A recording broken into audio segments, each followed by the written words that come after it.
Waking up early is often touted as the habit of successful individuals, from CEOs to philosophers. But beyond the anecdotal success stories, what truly happens when we make a deliberate effort to rise with the dawn? And how can this influence our day-to-day lives? In exploring this, we turn not only to recent scientific studies, but also to the timeless wisdom of Stoic philosophy, which offers deep insights into the nature of self-discipline and the mastery of one's impulses and emotions, and not only the habit of waking up early, but also other habits that I want you to know in this video. Whether your goal is to elevate your productivity, enhance your mental health, or simply introduce positive changes in your daily routine, these habits are your stepping stones. So settle in with a cozy cup of coffee and prepare for a journey that promises real results. Because these aren't merely theoretical, they are practical steps you can adopt immediately. Along the way, I'll share personal anecdotes and insights from my transformative journey, offering an unfiltered glimpse into how each habit profoundly influenced my life. Without further delay, let's begin. Habit 1. Rising early. Adopting the practice of waking up early was a pivotal change for me. To be transparent, mornings and I used to be on indifferent terms. My bed was my sanctuary, and the snooze button, my ally. Mornings often felt like a mad dash, a disoriented start that seemed to set the tone for the rest of the day. But I resolved to try waking at 5 a.m. And while the initial mornings were a struggle, the shift was monumental. Dragging myself out of bed those first few days was a trial, my thoughts clouded with skepticism about the merits of such an ordeal. Yet, perseverance bore fruit by the third day when the pre-dawn serenity began to enchant me. There's an undeniable magic in greeting the world while it still slumbers, finding moments for myself that had previously eluded me. This new routine included light exercise, a gentle jog, or stretching, energizing me more than any sleep-in ever could. The profound peace of these mornings brought a shift in perspective, echoing the Stoic philosophy where Marcus Aurelius noted, "The dawn, when men of reason go forth, the barren-minded go to rest." Meditating and setting my intentions for the day during these quiet hours profoundly impacted my overall productivity and mindset. No longer rushed, my mornings now allowed time for a nutritious breakfast and a leisurely coffee, laying a foundation of calm and control that permeated my entire day. One standout memory is a morning spent watching the sunrise from my balcony, a moment of pure transformative beauty that filled me with gratitude and peace. It was then I realized the true power of this simple habit. Though rising early may not suit everyone, I encourage you to try it for just a week. Begin by waking just 15 minutes earlier than usual and see where this small change might lead. As Seneca once advised, begin at once to live and count each separate day as a separate life. The benefits of rising early extend beyond the extra hours gained. They foster a mindful, intentional, and enriching start to each day, offering a clarity that can only be understood through experience. Habit 2. Embracing daily exercise. Delving into the realm of physical activity, adopting a regimen of daily exercise was the second habit that profoundly reshaped my existence. Initially, I must confess, I was not an advocate for vigorous activity. The familiar litany of excuses, "I'm too tired," "I don't have time," or "I'll start tomorrow," were my constant refrains. However, a decisive moment came when I realized change was imperative. I committed to moving my body every day for a week, and the transformation I experienced was nothing short of miraculous. Starting with just 20 minutes each day, I varied my activities among yoga, jogging, and strength training. To maintain my interest and ward off the monotony that often leads to quitting, I designed a diverse routine. The onset was challenging. The soreness of my muscles and a pervasive sense of fatigue were my initial companions on this journey. Yet, I anchored my resolve in the desire to enhance my well-being, both physically and mentally. As Marcus Aurelius wisely counseled, the impediment to action advances action. What stands in the way becomes the way. By the fourth day, a remarkable shift occurred. I awoke invigorated, imbued with a newfound energy. This physical revitalization brought with it an uplifting surge in my mood. Irritability gave way to positivity. Those 20 minutes became less about calorie burning or muscle building and more about carving out time for self-care, to alleviate stress and elevate my endorphins. One particularly vivid memory was a morning jog. The air was crisp, the sky clear, and as I ran, a profound sense of freedom and clarity washed over me. It was a moment of pure connection with myself, a liberation from the daily grind that was both refreshing and empowering. As I continued with my routine, the physical benefits began to manifest: improved posture, enhanced strength, and noticeable fitness gains.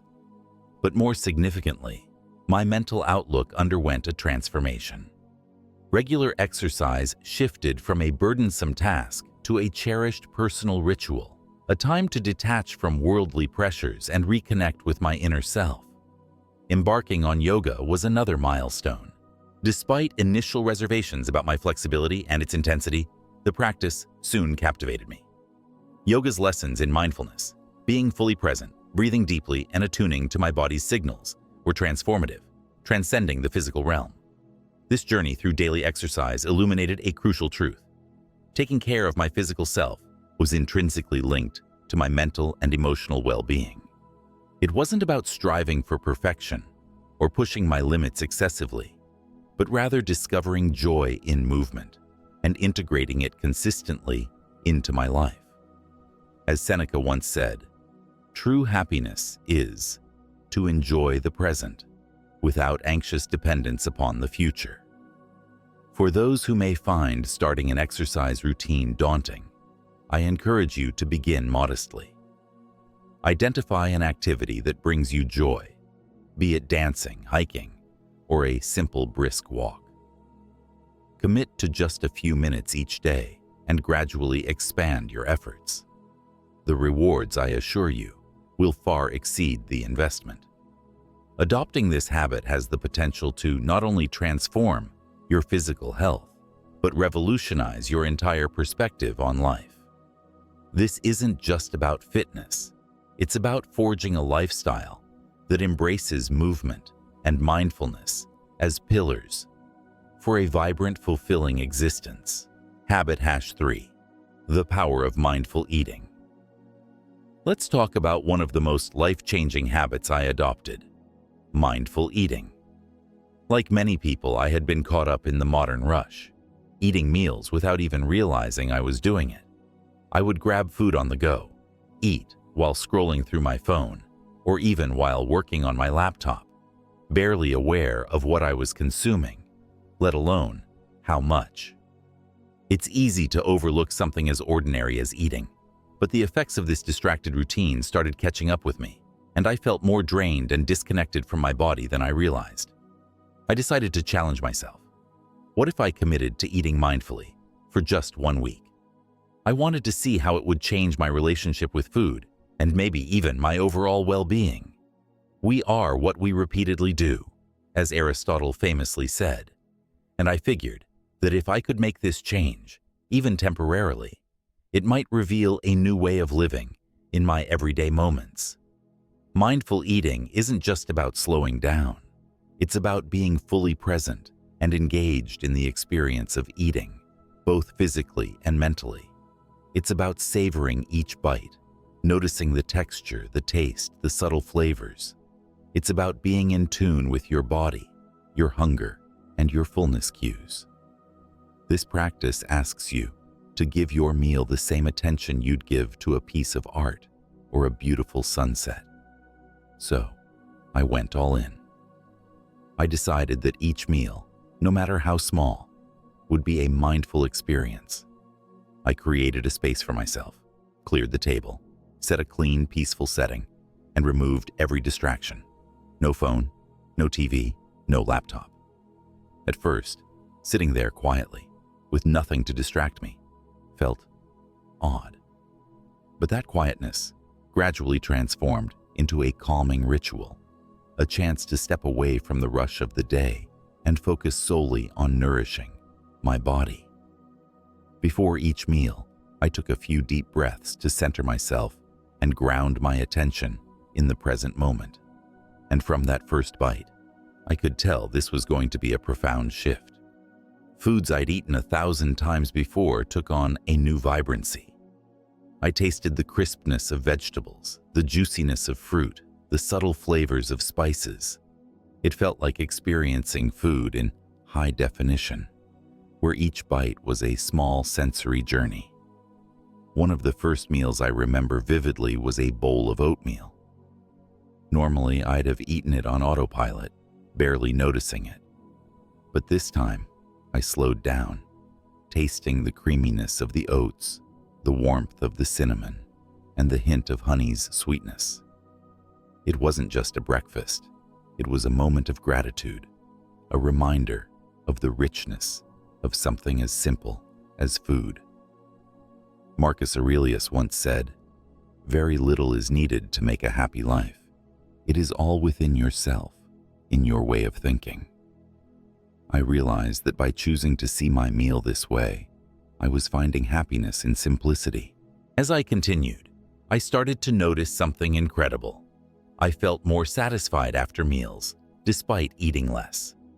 When we eat mindfully, we give our body the time it needs to signal fullness, and I could feel this difference profoundly. This was a revelation for me. My usual eating style had me consuming food too quickly, often leaving me feeling overstuffed. But now, by savoring each bite and tuning into my body's cues, I found myself eating just the right amount, feeling content without the need to overeat. The Stoics believed in balance and self-control, a lesson that resonates deeply in mindful eating. Seneca's words came to mind. "It is not the man who has too little, but the man who craves more that is poor." I realized that mindful eating was teaching me a kind of abundance through simplicity. I felt richer, not because I was consuming more, but because I was genuinely experiencing and appreciating what I had. As I became more attuned to my food, I also began to notice how it affected my body and mind. Heavily processed foods left me feeling sluggish and heavy, while fresh, whole foods made me feel light, energized, and focused. This newfound awareness guided my choices without feeling forced or restricted. I didn't have to diet or deprive myself. My body naturally started gravitating toward foods that made me feel good. Mindful eating even helped me recognize the emotional connections I had with food. I began to notice how often I would reach for snacks not out of hunger, but as a distraction from boredom, stress, or even emotional discomfort. The awareness was powerful. Instead of eating mindlessly, I could identify what I was actually feeling and address it directly. One evening, I felt a craving for something sweet after dinner. My usual habit would have been to indulge without a second thought. But this time, I paused and asked myself, am I really hungry? Or am I just seeking comfort after a long day? I realized I didn't need the dessert. Instead, I made a warm cup of herbal tea. It was a small, simple choice, but it felt empowering. That moment showed me how mindful eating wasn't just about food. It was about taking control over my choices and understanding what truly mattered. As Epictetus wisely said, wealth consists not in having great possessions, but in having few wants. Mindful eating allowed me to have fewer wants, to be satisfied with less, and to savor more. Incorporating mindful eating into my daily life has been nothing short of transformative. I feel healthier, more connected to my body, and genuinely at peace with my meals. It's a habit I've embraced beyond that initial week, and I couldn't recommend it more to anyone seeking a deeper, more balanced relationship with food. This practice improved my digestion, lifted my mood, and brought an unexpected sense of well-being into my life. If you're interested in trying mindful eating, start small. Begin with just one meal each day. Sit down, eliminate distractions, take a few deep breaths, and savor each bite. Notice the flavors, the textures, the sensations. As Marcus Aurelius advised, dwell on the beauty of life. This practice invites you to dwell on the beauty of something we often take for granted. Mindful eating isn't just a way to reconnect with our bodies. It's a path to appreciating the nourishment that sustains us. In these quiet, mindful moments, I found a new level of gratitude and fulfillment that spilled over into every other part of my life. It's a simple habit, but one that truly redefines the experience of eating and living. Habit 4. Limiting screen time. The fourth habit, and perhaps the most challenging one for me, was learning to limit my screen time. Let's face it, this is tough. In our digital world, where screens are not only tools for work but also our primary means of entertainment, it's incredibly easy to get pulled into endless hours of scrolling through social media, binge-watching TV series, or constantly refreshing our inboxes. For me, screens had become an easy way to fill every spare moment, almost like a reflex. But at some point, I realized the impact it was having. My mental health, my productivity, and even my sleep were suffering. I decided to test myself and set some serious boundaries to see what would happen. My first rule: 1 hour a day of non-work-related screen time. No more. This meant no mindlessly scrolling through Instagram, no hours lost in YouTube marathons, and no Netflix binges that stretched into the early morning hours. And let me tell you, at first, it was a struggle. I had become so accustomed to reaching for my phone or turning on the TV in my free moments that it almost felt unnatural to do anything else. But as Marcus Aurelius said, you have power over your mind, not outside events. Realize this, and you will find strength. The first thing I noticed was an abundance of time I didn't realize I had been losing. When I consciously limited my screen time, I saw that I had hours that I could spend in meaningful, fulfilling ways, rather than zoning out in front of a screen. With these new hours, I found myself rediscovering passions and hobbies that I had neglected over the years. I picked up a book that had been gathering dust. I started doodling and sketching again, and even found joy in trying out new recipes in the kitchen. One evening, instead of defaulting to TV after dinner, I decided to go for a walk in the nearby park. The fresh evening air, the soft sounds of nature around me, and the simple rhythm of walking felt like a revelation. It was the polar opposite of the sluggishness I usually felt after a night glued to screens. That evening walk has now become a cherished ritual, a time of day I look forward to and cherish. Another major change that came from this habit was in the quality of my sleep. I used to take my phone to bed with me, scrolling through social media or watching videos until I fell asleep. But the truth is, this habit left me restless and wired, often resulting in poor quality sleep. Without realizing it, I was carrying the overstimulation from screens straight into my dreams. By deciding to avoid screens before bed, I created a more calming nighttime routine, one that prepared me for actual rest. I began to read a physical book, meditate, or simply reflect on the day's events before falling asleep. The result? Deeper, more restful sleep, and significantly more energy in the mornings. Limiting my screen time also had an unexpected impact on my mental health. Without the constant barrage of news headlines, social media updates, and digital distractions, I found a sense of peace I hadn't felt in a long time. I became more present and attentive. I was able to focus better in conversations, listen more deeply to the people around me, and engage more fully in my daily tasks. It was as if a fog had lifted, allowing me to experience life with more clarity and connection. One particularly memorable afternoon, I went to a local coffee shop armed with nothing but a notebook and a pen. No phone, no tablet, no laptop, just my thoughts and an open page. I spent hours jotting down ideas, planning out personal goals, and even sketching a bit. It was a simple, peaceful, and productive time.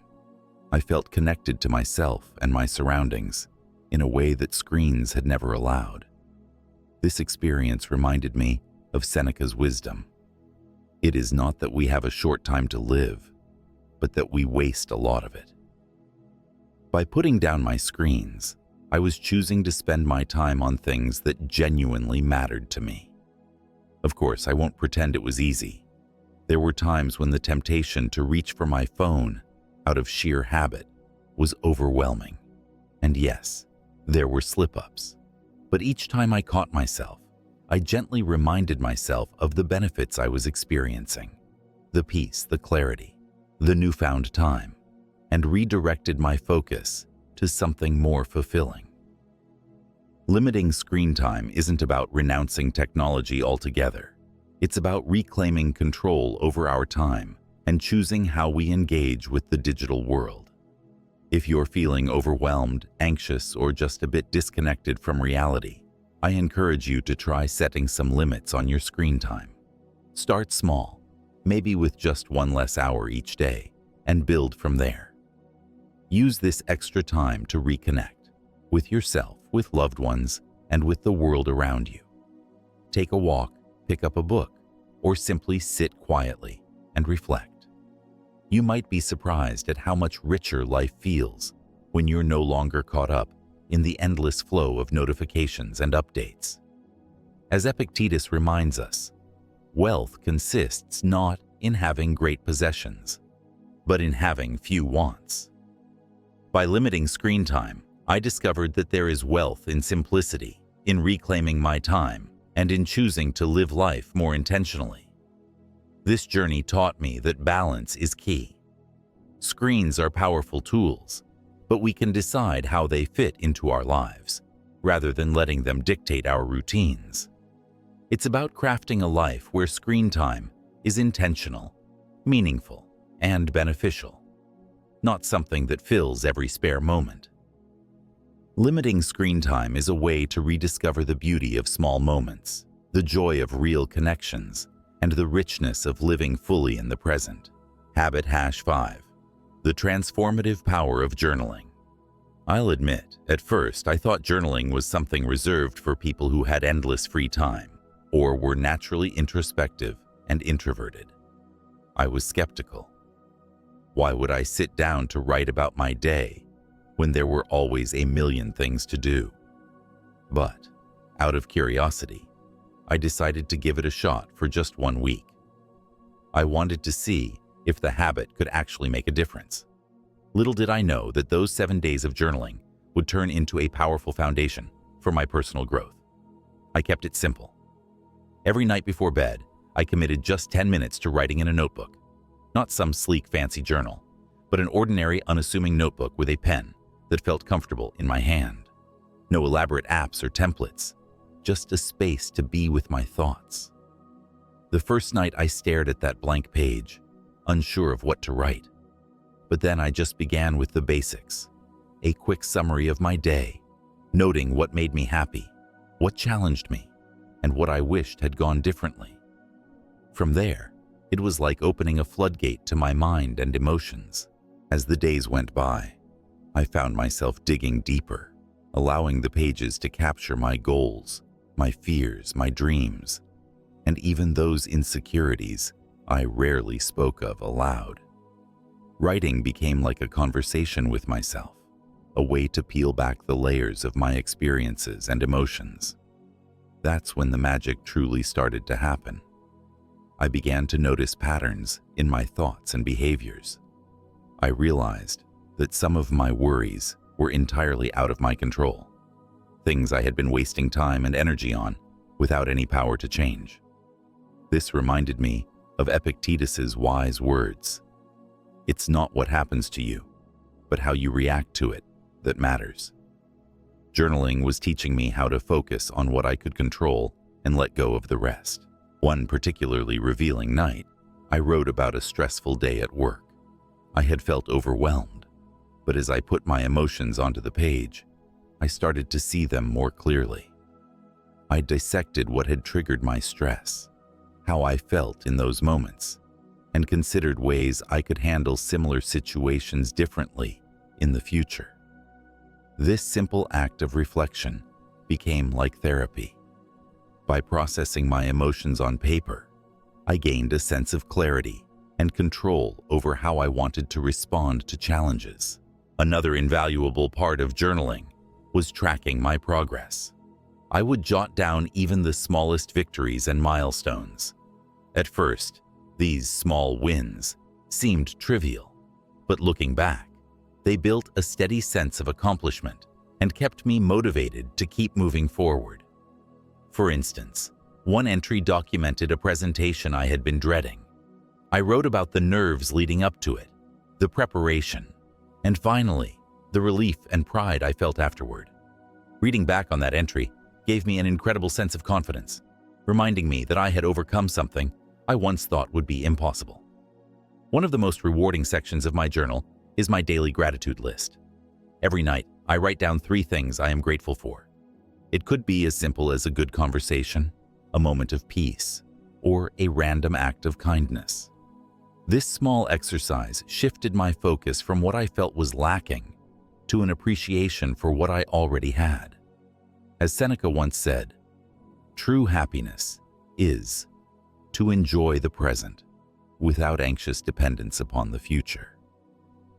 This practice of gratitude added a dose of positivity to each day and gradually rewired my mind to notice the beauty in the small everyday moments. A particularly memorable entry captured a random act of kindness I experienced one afternoon. I was struggling with my grocery bags, and a stranger offered to help. It was a small gesture, but writing about it later made me feel deeply grateful, inspiring me to pay it forward. That act of kindness left a mark, and recording it made it feel even more special, as though it was etched into my memory with greater clarity. Journaling, in that moment, became more than just a record of events. It became a way to honor the goodness I encountered in others and within myself. Through journaling, I discovered parts of myself I didn't even know existed. I began to see not just my desires and dreams, but also my fears and doubts laid out before me, unfiltered. It was like holding up a mirror to my mind, seeing my strengths and my weaknesses without judgment. The notebook became a space where I could be completely honest with myself, a place where I could untangle the complicated web of thoughts and emotions we all carry. Marcus Aurelius once wrote, "Look within. Within is the fountain of good, and it will ever bubble up if thou wilt ever dig." Journaling became my way of digging, of discovering that fountain of inner clarity and strength. Each night I spent reflecting on my day, I felt like I was gaining a better understanding of who I was and who I wanted to be. If you've never tried journaling, I encourage you to give it a chance. You don't need profound thoughts or polished prose. Don't worry about it looking pretty or reading well. Just write whatever comes to mind. It could be a stream of consciousness, a recap of your day, or reflections on a particular experience. Give yourself the freedom to pour out your thoughts and emotions without judgment or expectation. You might be surprised by the insights and peace it brings into your life. For me, it's become a habit I cherish, a ritual that helps me unwind, process, and reflect. Every entry is a small step forward on my journey of self-discovery and growth. Journaling is more than just words on a page. It's a process of understanding and healing, a way of finding clarity in the chaos of life. Remember, it's not about the what of writing, It's about the act of doing it. The act of journaling itself brings clarity, helps process emotions, and fosters self-compassion. Reflecting on these 5 habits, I realize how profound small changes can be when approached with intention and consistency.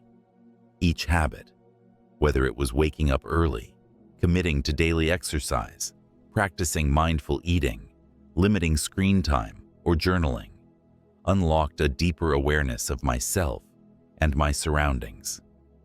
The journey taught me that true transformation isn't about radical overhauls, but about small, mindful adjustments that add up over time. As the Stoics believed, we grow by aligning our daily actions with our values, embracing discipline, and finding joy in simplicity. These habits have become anchors, guiding me to live with more clarity, presence, and purpose. They remind me that we all have the power to shape our lives, one habit and one intentional step at a time. I hope you found these habits inspiring to start your own journey towards a more fulfilling life. With that said, thank you for watching, and I'll see you next time.